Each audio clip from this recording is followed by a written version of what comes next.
जहां कौवा स्नान करता और हंस बन करके बाहर निकलता। हम आप परम सौभाग्यशाली हैं। ये अवसर हम लोगों को मिला हुआ, जो भी वचनवाणियां आज आपको सुनाई जाएं, प्रेम और प्यार के साथ बैठ करके एक एक वचन को बड़े ध्यान के साथ सुनिएगा, समझने की कोशिश करिएगा और अपने जीवन में अमल लाइएगा। ये महात्माओं की अजर अमर वाणियां हैं, ये सत्संग है, ये कोई कथा कीर्तन नहीं, ये जीवात्माओं की खुराक है। सत्संग के माध्यम से ही आपको अपने उद्देश्यों के बारे में पता चलेगा। भाई आखिर हम मनुष्य शरीर में क्यों आए हैं, क्या इसका उद्देश्य है, मरने के बाद हम कहां जाएंगे, हमारी जीवात्मा का कल्याण कैसे होगा, कैसे हम भवसागर रूपी इस समुद्र से पार होंगे। इन सभी प्रश्नों की जानकारी आपको सत्संग के माध्यम से प्राप्त होगी। प्रेमी भाई बहनों, संतों महात्माओं के सत्संग में कभी किसी जात और बिरादरी, किसी कौम या मजहब या किसी भी व्यक्ति विशेष की कभी कोई निंदा, चुगली, आलोचना या किसी की बुराई नहीं की जाती। अरे नर नारियों, जब हम लोग इस संसार में पैदा हुए तो ना कोई जात और बिरादरी लेकर के आया, ना कोई कौम या मजहब लेकर के आया, न कोई अपना नाम लेकर के आया। सिर्फ नंगे रोते हुए हम लोग इस संसार में पैदा हो गए।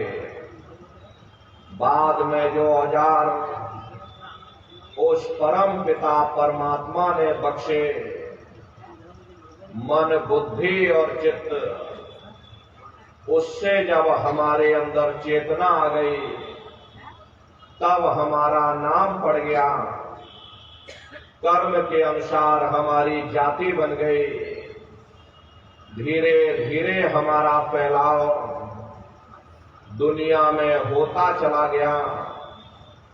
हमने बाल बच्चे बना लिए, हमने रिश्ते नातेदार बना लिए, हमने कुटुंब परिवार वाले बना लिए, हमने जमीन और जायदाद हासिल कर ली और इसको अपना समझ करके हम आप यहीं पर बैठ गए। फिर जब जाने का वक्त आया, फिर आपको यहां से खाली हाथ भेज दिया गया। ना आपके साथ आपका नाम गया, ना आपके साथ जात और बिरादरी गई, ना आपके साथ ये जमीन और जायदाद गई। जिस छाया को प्राप्त करने के लिए आपने अपना पूरा जीवन गुजार दिया, तो न माया हाथ में आई और न छाया हाथ में आई। खाली हाथ आए थे और खाली ही हाथ आपको यहां से वापस भेज दिया गया। कहने का मतलब यह है कि उस परम पिता परमात्मा ने अति दया और कृपा करके आपको ये मनुष्य शरीर दे दिया और आपको स्वतंत्र कर दिया गया कि भाई मैंने तुमको ये मनुष्य शरीर दिया है, तुम्हारी जीवात्मा के रहने के लिए मैं तुम्हारी जीवात्मा को इस मनुष्य शरीर में बंद करता हूं, तुम मेरे मकान के द्वारा उस मालिक की भक्ति करके अपनी जीवात्मा का कल्याण करा लेना। मैंने कुछ समय के लिए तुमको ये किराए का मकान दिया है, जब समय पूरा होगा मैं अपने सिपाहियों को भेजूंगा, उस समय पर तुम मेरे मकान को खाली कर देना। उस समय न जमीन जायदाद काम आएगी, न जात और बिरादरी काम आएगी। अरे मन को, बुद्धि को, चित्त को और जीवात्मा को निकाल करके इस शरीर से बाहर कर दिया जाएगा। ये शरीर आपका यहीं जमीन पर गिर पड़ेगा, क्योंकि जीवात्मा के निकल जाने के बाद में ये शरीर सिर्फ एक माटी का पुतला है, उससे ज्यादा कुछ भी नहीं। आप इस मिट्टी के पुतले को ले जाकर शमशान भूमि पर जला करके राख कर दोगे। अरे आपकी कौम, आपका मजहब, आपकी जात और बिरादरी, आपका ये नाम उसी शमशान भूमि पर जल करके राख हो जाएगा।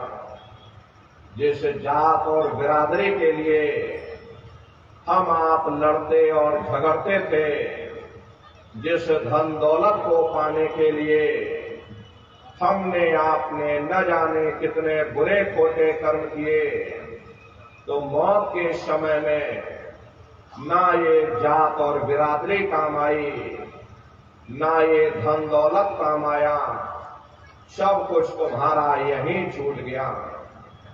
और एक जीवात्मा को ले जाकर ऊपर धर्मराज की कचहरी में पेश कर दिया गया।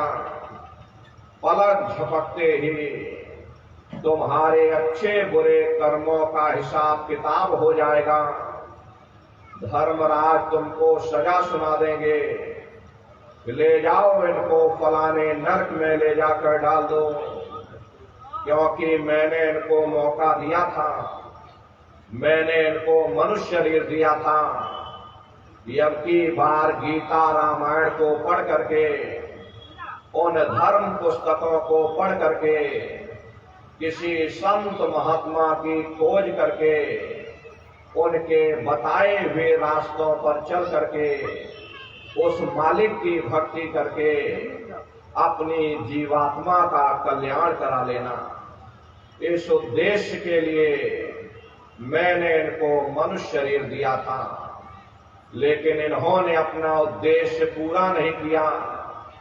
जब जब ये मनुष्य शरीर में आए, कभी इन्होंने विचार ही नहीं किया कि आखिर ये मनुष्य शरीर हमको क्यों मिला, क्या इसका उद्देश्य है, मरने के बाद हम कहाँ जाएंगे, हमारे बाल बच्चे कहाँ जाएंगे, हमारे रिश्ते नातेदार कहाँ जाएंगे, हमारे कुटुंब परिवार वाले कहाँ जाएंगे, और इनकी उस समय पर क्या हालत होगी।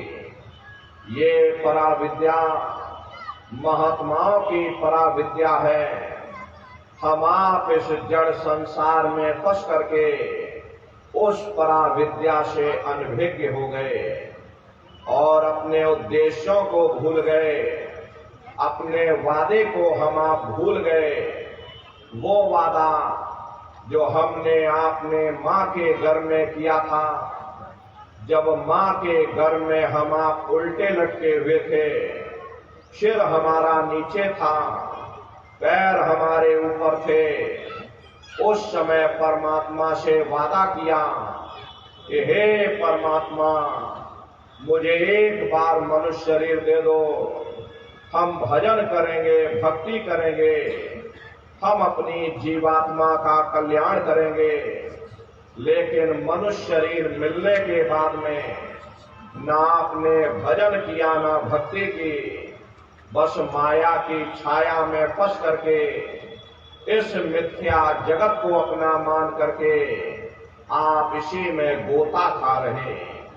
अरे नर नारियों, इस दुनिया में हित मित भाई बंधु, रिश्ते नातेदार, कुटुंब परिवार वाले, इनमें से कोई भी चीज तुम्हारी जीवात्मा को इस अधोगति से बचा नहीं सकती। हम कौन हैं, हम कहां से आए हैं और हमें जाना कहां है, ये मानव मात्र के लिए एक जटिल प्रश्न बना हुआ है। इस प्रश्न का हल तब तक नहीं होगा जब तक इस धरा भूमि पर कोई संत महात्मा फकीर न मिल जाए। इसीलिए वह मालिक अति दया और कृपा करके संतों महात्माओं को इस धरा भूमि पर भेजते हैं। संत महात्मा फकीर यहाँ पर आकर के जीवों को समझाने की कोशिश करते कि भाई वो परमात्मा है, वो आपको मिलेगा, जीते जी मिलेगा, इसी मनुष्य शरीर में मिलेगा। इसी मनुष्य शरीर के अंदर जाकर के परमात्मा से मिलने का वो एकमात्र दरवाजा है और उस दरवाजे का भेद केवल संतों महात्माओं को ही प्राप्त है। ये दुनिया के लोग, दुनिया की आवाम जनमानस भौतिकता के ज्ञान को पढ़ करके अहंकार में डूबे रहते हैं कि हमसे बड़ा कोई ज्ञानी नहीं। लेकिन उन बेचारों को नहीं मालूम कि जहां दुनिया का ज्ञान समाप्त होता है, उसी के सिर की चोटी से ये आध्यात्मवाद, आत्मा और परमात्मा का ये गूढ़ ज्ञान, रहस्य विज्ञान प्रारंभ होता। उस विज्ञान को पाने के लिए सबसे पहले जरूरी है कि पहले आप मानवतावादी बने, मानव धर्म और मानव कर्म को अपनाएं। अरे मानव धर्म क्या है कि इंसान इंसान के काम आवे, एक दूसरे की निस्वार्थ भाव से सेवा करे, सत्य दया हिंसा परोपकार आदि गुणों को अपने जीवन में उतार करके और किसी संत महात्मा की खोज करके उनके बताए हुए रास्तों पर चल करके उस मालिक की भक्ति करके अपनी जीवात्मा का कल्याण करा ले। यही इंसान का सबसे बड़ा मानव धर्म है। लेकिन आज इस कलिकाल में ये दुनिया की आवाम जनमानस इंद्रियों के भोग और वासनाओं में, विषय विकारों में, शराबों और कबाबों में, मांस और मदिरा में सुख ढूंढने की कोशिश कर रही। ये चरित्र पतन जैसे कार्यों को अपना करके ये आवाम जनमानस कैसे सुखी हो सकती? पहले अपने चरित्र जैसे धन को इकट्ठा करो, क्योंकि चरित्र ही सब कुछ है। चरित्र ही मानव धर्म की पूंजी है। जो इंसान अपने इखलाक ईमान को बरकरार रखता, वही इंसान चरित्रवान है। ये दुनिया भर के रगड़े झगड़े, पिता पुत्र में लड़ाई, आदमी औरत में लड़ाई, घर परिवार में लड़ाई, समाज में लड़ाई, जातियों में लड़ाई, मुल्क में लड़ाई, हरे नारियों, ये इंसानों का काम नहीं, ये हैवानों का काम है। इसलिए पहले आप इंसान बनो, चरित्रवान बनो, महात्माओं के समीप आओ। वे जो दया का प्रसाद दें, उसे खुशी खुशी लेकर के अपने निज घर को जाओ, जहां न फिर जन्मना है और ना ही फिर मरना। इसीलिए हमारे गुरु महाराज परम संत बाबा जय गुरुदेव जी महाराज ने आवाम जनमानस के बीच में ये आवाज लगाई है कि ऐ इंसानों, तुम अपने दीन ईमान पर वापस आ जाओ और इस जिस्मानी मंदिर में बैठ करके भगवान का सच्चा भजन करो, खुदा की सच्ची इबादत करो, जिससे तुम्हारी जीवात्मा नरकों में जाने से बच जाए। अरे हम माने ना माने, लेकिन संत महात्मा त्रिकालदर्शी होते, वे सब कुछ जानते हैं। अगर हम उनके वचनों को मान जाएंगे तो हम लोग बच जाएंगे, नहीं तो खाई और खंदक में जाकर गिर जाएंगे। इसीलिए अभी वक्त है उस मालिक से सच्ची प्रार्थना करने का, खुदा के सामने अपने गुनाहों की माफी मांगने का। अरे धर्म मजहब के नाम पर लड़ने झगड़ने का नहीं, जात और बिरादरी के नाम पर लड़ने झगड़ने का नहीं। हमने बहुत लड़ लिया, बड़े बड़े झगड़े और फसादें की, बड़े बड़े नुक्ताचीनी की, सिवाय नफरत के हमको क्या मिला। नफरत की ऐसी ज्वाला जली जिसमें घर जल गया, परिवार जल गया, समाज जल गए, जातियां जल गई, अब सारा देश जल उठा। इसीलिए सारी मानवता बहुत थक गई। हर कोई ऐसी छांव चाहता है जहां उसे ठंडक मिले, शांति और सुकून मिले। ये सब वही मिल सकते हैं जहां शांति के संदेश होते, सुकून के संदेश होते, मानव धर्म और मानव कर्म के संदेश होते। और ये संदेश केवल संत महात्मा फकीर देते, जो समदर्शी होते हैं, जो समस्त जीवों के अंदर उस प्रभु के अंश को देखते। ऐसे समदर्शी उन महात्माओं की खोज करो। ये मत देखना कि महात्मा किस जाति के हैं, महात्मा किस बिरादरी के हैं।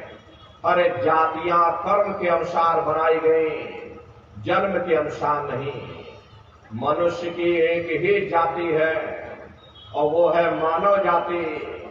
और इसी मानव जामे में बैठ करके हमें उस मालिक की भक्ति करनी है। अरे नर नारियों, सुपच जात के भंगी थे, रैदास जी जात के हरजन थे, मीराबाई जात की छत्राणी थी। अगर वे सब उस मालिक को प्राप्त कर सकते हैं तो आप भी उस मालिक को प्राप्त कर सकते हो। लेकिन बगैर महात्माओं के, बगैर मुर्शिद के कोई भी जीव इस संसार समुद्र से ना कोई पार हुआ और ना ही कोई हो सकता। ये समुद्र ऐसा है जिसके न इस किनारे का पता, न उस किनारे का पता, कोई नहीं जान सकता। ये दुनिया कब बनी, कितनी बार प्रलय और महाप्रलय हो गई, लेकिन इतना जरूर मालूम है कि जिस दिन से दुनिया बनी है हम लोग यहीं पर भटका खा रहे हैं। अगर इधर से हवा चली तो हमारी नैया उधर चली गई, और अगर उधर से हवा चल गई तो नैया हमारी डगमगाते हुए इधर चली गई। न जाने कितने युग और कल्प बीत गए, लेकिन हमारी ये नैया आज तक इस भवसागर से किनारे नहीं लगी। इसलिए नर नारियों, सौभाग्य से वक्त का इतना बड़ा वरदान आपको मिला, ये मानव तन आपको मिल गया। न जाने किस महात्मा की दया हो गई, न जाने कौन से जन्म जन्मांतरों के शुभ पुण्य कर्मोदय हो गए, जो आपको ये मनुष्य शरीर मिल गया। हरे अब की बार मौका मिल गया है, समय रहते हुए अपनी जीवात्मा के कल्याण के लिए थोड़ा बहुत विचार करिएगा, वरना ये समय तुम्हारा निकलता चला जा रहा। मिली नरदेह यह तुमको, बनाओ काज कुछ अपना, पचो मत आए जग में, जानियो रैन का सपना। हरे प्रेमी भाई बहनों, जैसे रात में हम लोग स्वप्न देखते हैं, हालांकि उस समय पर हमें स्वप्न सच मालूम पड़ता, असली प्रतीत मालूम होता, लेकिन जब हम सुबह उठते हैं, जब हमारी आंखें खुलती हैं, तब हमें होश आता, नहीं भाई हम तो स्वप्न देख रहे थे, ये सब भ्रम है। ठीक उसी प्रकार से ये दुनिया भी 10, 20, 100 साल का स्वप्न है। अब आप कहोगे हम जाग रहे, परंतु प्रेमी भाई बहनों, ऐसा हरगिज नहीं है। जिस दिन मौत का वक्त आएगा, अरे आप रोगे, हाय हाय करके चिल्लाओगे कि हाय हमने सारी जिंदगी यूं ही स्वप्न में गुजार दी, जागने का समय अभी आया, जो कुछ करना है अभी करना। लेकिन प्रेमी भाई बहनों, अब पछताए हो क्या, जब चिड़िया चुग गई खेत। महात्मा प्रेम से जीवों को समझाते हैं कि भाई देह और ग्रह सब झूठा, भरम में काहे को खपना, ये घर बार हमारा अपना नहीं, अरे पराया देश है, ये सराय खाना है, ये मुसाफिर खाना है, ये शरीर भी तुम्हारा अपना नहीं, ये भी काल का पिंजरा है, किराए का मकान है, पराया मकान है। किसी को 40-50 साल के लिए मिला, किसी को 80-90, 100 साल के लिए मिला। हर जितने जितने श्वास उस मालिक ने बख्शे हैं, उसे भुगतने के बाद में हमें शरीर को यही छोड़ जाना। श्वास दुधारा नित्य ही जारी, एक दिन खाली चाम। हरे प्रेमी भाई बहनों, एक तालाब पानी से चाहे कितना भी क्यों ना भरा हो, आप एक छोटी सी नाली काट कर खोल देना, तालाब में छोटा सा छेद कर देना, तो सारा पानी ही तालाब से बाहर निकल जाएगा। ठीक उसी प्रकार से हमारा ये शरीर भी श्वासों का भंडार है। जब तक श्वासों का भंडार जारी है, हम दुनिया के कामकाज में फंसे हुए, दुनिया के कारोबार में उलझे हुए, लेकिन जिस वक्त ये श्वासों का भंडार खाली होगा, अरे टेलीफोन खड़क जाएंगे, तार पहुंच जाएंगे, संदेश पहुंच जाएंगे, सब रिश्ते नातेदार, सब कुटुंब परिवार वाले, सब अड़ोस पड़ोस वाले मिनटों सेकंडों में इकट्ठा हो जाएंगे। हरे नर नारियों, जिस शरीर से तुम इतना प्रेम किया करते थे, उसे कोई एक रात भी घर में रखने को तैयार नहीं होता, मामूली कष्ट नहीं होता। मौत के समय में घनघोर पीड़ा होती है। सहजो बाई ने उस पीड़ा को बयान किया कि सहजो मौत आइया, अंगे अंग दिया तोड़, और हिया जरे छाती फटे, उठे पीर घनघोर। गुरु महाराज सत्संग में फरमाते थे, जैसे 1 लाख बिच्छू एक साथ हमारे जिस्म पर डंक मारे, उससे भी लाखों करोड़ों गुना ज्यादा मौत के समय में दर्द होता है। जब मृत्यु आती है तो किस तरह से प्राण निकलते हैं, प्राणों के निकलने की क्या प्रक्रिया होती है, जरा उसे भी आप लोग समझ लीजिए। देखो प्रेमी भाई बहनों, जैसे संसार में महाप्रलय आती, महाप्रलय के समय क्या होता, सबसे पहले पूरी पृथ्वी ढह जाती है। ये पृथ्वी पानी में घुल करके और पानी बन जाती। मानव सृष्टि की प्रलय एक बड़ी कयामत है और शरीर की प्रलय एक छोटी कयामत है। तो जैसे ही मौत आएगी, सबसे पहले गुदा चक्र टूटेगा, सिमटत भास श्वास उठ जावे और प्राणपति जम सिमट समावे, उस समय हमारी श्वासें रुक जाएंगी, शरीर की चेतना पीछे सिमटने लगेगी।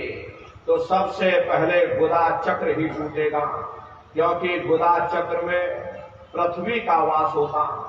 गुदा चक्र टूट करके ऊपर इंद्रिय चक्र में समा जाएगा। इंद्रिय चक्र में जल का वास होता, यानी जल ने पृथ्वी को घोल दिया। फिर जब इंद्रिय चक्र टूटेगा तो ऊपर नाभि चक्र में समा जाएगा। नाभि चक्र में अग्नि का वास होता, यानी अग्नि ने फिर जल को सुखा दिया। ये नीचे से सिमटाव होता है। फिर जब ये नाभि चक्र टूटेगा तो हृदय चक्र में समा जाएगा। हृदय चक्र में वायु का वास होता, यानी वायु ने अग्नि को अपने में समाहित कर लिया और इस तरह से वायु आकाश में उड़ गई। जब यह कर्म तलाय उपजावे, बुद्धि सुरत की आंदवा